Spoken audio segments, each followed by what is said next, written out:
ঢাকা দক্ষিণ সিটি কর্পোরেশনের নবনির্বাচিত মেয়র ইঞ্জিনিয়ার ইশরাক হোসেনের বাবা সাদেক হোসেন খোকাকে নিয়ে একটি স্মৃতিচারণমূলক লেখা লিখেছেন আব্দুর নূর তুষার।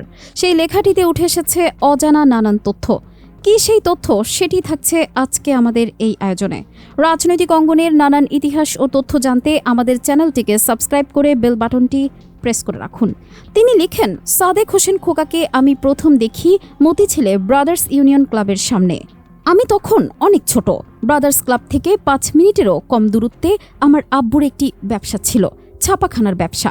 মধুমিতার পেছনে এই ছাপাখানার নাম ছিল Madhumita printing and packaging. General Ziaur Rahman যখন সংসদ নির্বাচন দিলেন, তখন এক সময়ের আওয়ামী লীগ নেতা সিরাজ মৃধা বিএনপিতে যোগ দিয়ে ইলেকশন করতে চাইলেন। তার পোস্টার সহ আরও কিছু পোস্টারের কাজ হাতে পেয়ে আমাদের প্রেসের ম্যানেজার আব্বুর বন্ধু জয়নাল চাচা কাছেই আরেক প্রেসে গিয়ে ওয়ার্কিং পার্টনার হয়ে গেলেন, আব্বুর সাথে হালকা বেইমানি করে।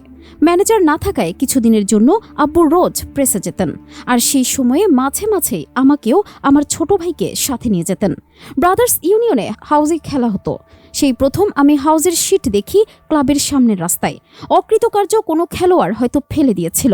সুরে সুরে হাউজের ডাক হতো উল্টা পুল্টা 69, মাথা খারাপ 49। খোকা সাহেব ক্লাবের সামনেই বসে থাকতেন মাঝে মাঝে। তাকে ঘিরে গল্প করত এলাকার লোকজন। ব্রাদার্সের কোচ গফুর বালুচ যে কলোনির মাঠে ব্রাদার্সকে কোচিং করতেন, সেই মাঠটা ছিল আমাদের প্রেসের ঠিক উল্টো দিকে। তখনকার যুবদলের ক্যাপ্টেন সম্ভবত তারকা খেলোয়াড় মহসিন আসতো সেখানে। সবাই তাকে দেখত ভিড় করে। আমার প্রেসে বিমানের অ্যানুয়াল রিপোর্ট ছাপা হতো, বিভিন্ন বড় প্রতিষ্ঠানের অ্যানুয়াল রিপোর্ট হতো। বিমানের ডিজাইনার আসাদ চাচা বসে বসে আঠা দিয়ে পজিটিভ করার জন্য ডিজাইনে নানা রকম ছবি ও লেখা আটকে গেট আপ মেকআপ রেডি করতেন। প্লেট বানানোর জন্য পদ্মা প্রিন্টার্স আর পাইওনিয়ারে নিয়ে ছবি তুলতে হতো। এরপর আব্বু একসময় প্রেসের ব্যবসা ছেড়ে দেন। আমি ওই বয়সেই কম্পোজ করা ট্রেডল আর অফসেট মেশিনের তফাৎ শিখে ফেলেছি। প্রেসে যেতাম সেদিন অফিসারের চৌচিনচো আর মধুমিতার টাইটুং চাইনিজ থেকে খাবার এনে আমরা দুভাই খেতাম। প্রেসটা না থাকায় আমি চাইনিজ, ব্রাদার্স, গফুর সাহেব আর খোকা সাহেবকে মিস করতাম। খোকা সাহেব খুব দরাজ মানুষ, কথা কম বলেন, শুধু শোনেন। আমার তার প্রতি ভক্তির কারণ ছিল আমার আব্বু বলেছিলেন তিনি মুক্তিযোদ্ধা। এরপর আমি টিভিতে অনুষ্ঠান শুরু করার পরে আবার তার সাথে আমার দেখা হয়। এরই মধ্যে তিনি ইলেকশনে শেখ হাসিনাকে হারিয়ে সংসদে গেছেন। ধীরে ধীরে তিনি একরকম পছন্দই করতে শুরু করেন আমাকে। বাংলাভিশন চ্যানেলটি স্থাপনের সময় মুস্তাফিজ স্যারের সাথে সেখানে স্বেচ্ছাসেবা দিয়েছিলাম ও উদ্বোধনী অনুষ্ঠানমালার বিরাট অংশ, যাকে এখন কন্টেন্ট বলে, সেটা বানিয়ে দিয়েছিলাম। তিনি তখন প্রিয় গানের কথা আমাকে বলেছিলেন। সুবীর নন্দীর গাওয়া আমি বৃষ্টির কাছ থেকে কাঁদতে শিখেছি, আমায় আর কান্নার ভয় দেখিয়ে কোনো লাভ নেই। এই গানটা যেন প্রথম দিনেই টিভিতে বাজে, সেটা তার ইচ্ছে ছিল। তারপর নানা ঘাত প্রতিঘাতে তিনি চ্যানেলের সাথে তার সংশ্লিষ্টতা থেকে দূরে চলে গেলেন। এমনিতেও তিনি কখনো অফিসে আসতেন না, আসলে কালে ভদ্রে কোনো অনুষ্ঠানে অতিথি হিসেবে। তার সঙ্গে আমার দেখা সাক্ষাৎ নিয়মিত হয়ে গেল ধানমন্ডিতে ভ্যালিউ প্লাস নামের একটি দোকানে। তারা শুধু মেড ইন অস্ট্রেলিয়া প্রোডাক্ট বেচত। খোকা সাহেব সেখান থেকে মধু, কর্নফ্লেক্স এসব কিনতেন, আর রাস্তায় দাঁড়িয়েই আমার সাথে কুশলাদি বিনিময় করতেন। একদিন তিনি মুস্তাফিজ স্যারকে দিয়ে আমাকে ডেকে পাঠালেন, সরাসরি না। প্রথমে শফিক রেহমান বললেন তার সাথে দেখা করতে। শফিক ভাই তার বেইলি রোডের বাসায় আমাকে ডার্ক চকোলেটের উপকারিতা বর্ণনা করতে করতেই একটি অনুষ্ঠানের রূপরেখা বললেন। বলে আমাকে বললেন এটা খোকা সাহেবের ইচ্ছা যে আমি যেন তার সাথে দেখা করি। আমি তার সঙ্গে দেখা করতে গেলে তিনি বললেন যে এই অনুষ্ঠানটি জনসংখ্যা কমানোর জন্য সচেতনতা তৈরি করবে। ঢাকার মেয়র হবার পরে তিনি বুঝেছেন এভাবে মানুষ বাড়লে এই শহর ও এই দেশ অকেজো অচল হয়ে যাবে। দূষণ, অপরাধ, অভাব, নাগরিক সুবিধার অপ্রতুলতা সব দেখা দেবে। কোনো উন্নতি টেকসই হবে না। অনুষ্ঠানটা আমি বানাতে পারি নাই, বাংলাভিশনের ভেতরেই একটি অংশের বিরোধিতার কারণে। সেটি আরেক গল্প। খোকা সাহেব শহরের রাস্তাগুলোর নামকরণের সময় সেক্টর কমান্ডারদের ও বিখ্যাত যোদ্ধাদের নাম দিয়েছিলেন। বাংলাভিশনের সামনের রাস্তা বীর উত্তম সিয়ার দত্তের নামে। তিনি এখানে দল বাছেন নাই, মুক্তিযুদ্ধকেই সম্মান দিয়েছেন। যখন তিনি আমেরিকায় দুরারোগ্য অসুখে আক্রান্ত, তিনি দেশে ফিরতে চেয়েছিলেন জীবনের শেষ সময়টা কাটাতে।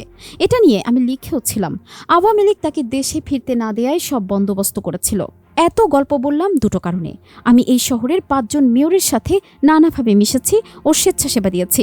Mayor Hanif, mayor Khoka, mayor Anis, mayor Atiq, mayor Khokon, বলে রাখা ভালো তাদের কারো সাথে আমার কোনো টেন্ডার পারমিট লেনদেন কিছুই ছিল না। মেয়র হানিফ দিতেন সেই রকম বক্তৃতা, অনর্গল কথা বলতে পারতেন।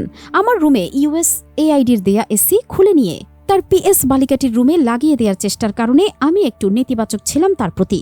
মেয়র খোকা তার মতো এত কথা বলতেন না। আতিক সাহেবকে চিনি BGMA থেকে, খোকনকে চিনি হানিফ সাহেবের সূত্রে। অন্যদের বিষয়ে কোনো অশ্রদ্ধা নাই।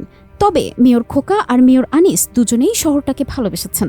আজকে যখন রাস্তায় রাস্তায় বাজার ও ব্যাটারি রিক্সা আর লেগুনা, যেখানে সেখানে ময়লা মশামাছির উৎপাত, তখন আমার মনে পড়ে খোকা সাহেব বহু আগে আমাকে এই কথাটা বলেছিলেন, ভবিষ্যতে মেয়ররা আর পারবে না শহর সামাল দিতে।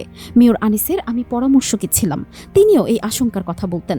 এই সরকারের কাছে আমার একটা আর্জি আছে, শহরের কোথাও একটা রাস্তা করেন যার একপাশে শহরের জন্য কাজ করেছেন এমন মেয়রদের মধ্যে যারা মারা গেছেন তাদের ছবি থাকবে ও সংক্ষিপ্ত জীবন বৃত্তান্ত থাকবে। দলমত নির্বিশেষে মৃত্যুর পরে তারা এই সম্মানটি পাবেন। শহরের উচিত এইটুকু তাদের দেওয়া, অথবা শহরে কোনো স্থাপনা তাদের নামে দেয়া হোক। আনিস ভাইয়ের নামে রাস্তা আছে যেটা তিনি উদ্ধার করেছিলেন, ওই রাস্তা আবার বেদখল এখন। হানিফ ফ্লাইওভারের নাম বদলে দিয়ে অন্যায় করা হয়েছে। খোকা সাহেবের নামে একটি বড় স্থাপনা যেমন পার্ক বা নাট্যমঞ্চ নির্মাণ করা উচিত। সাদেক হোসেন খোকাকে নিয়ে এই লেখাটা লেখার কোনো বিশেষ কারণ নাই।